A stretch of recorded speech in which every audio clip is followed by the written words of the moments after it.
jam guena waali fini wiyete men ñande hoore biir sappo joko ujune ɗiɗi e nogas e nayyi ina hawre 5 dew haran ujunere temen nayyi capannayyi jeegom pergo katante leñol kan fulɓe kettoɗe kam miɗa jara o gueɗo leñol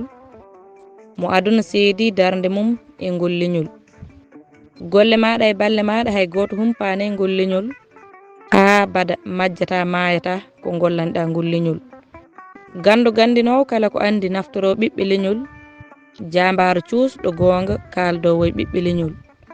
mo addani kinɗe walla ceerago e ngol leñol jangguɗo bindi hutori kono woppani tinde fina tawa ngol leñol guelongal Fouta dañi woni guinnirɗoma katante leñol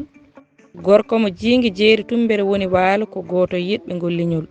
ko on woni Ndiaye Saydou Amadou dokkuɗo nde inde katante leñol haalirde Agname timmini nde inde ngakkani ha seedi ɓiɓɓe leñol katante leñol aadiyanke gendiyanke mo ɓurnaki mawnikinaki haaldude e ɓiɓɓe leñol haymo yiyanima nani darde maɗa e ngol leñol yella hawa hettomi mbiɗa jara jaadiɗo maɗa katante leñol joom guiɗgol gonga windi yimi sari e ngol leñol joom danga e tengade sifotode jaajidi leñol pellitɗo anani mo gooƴa mum woni e ngol leñol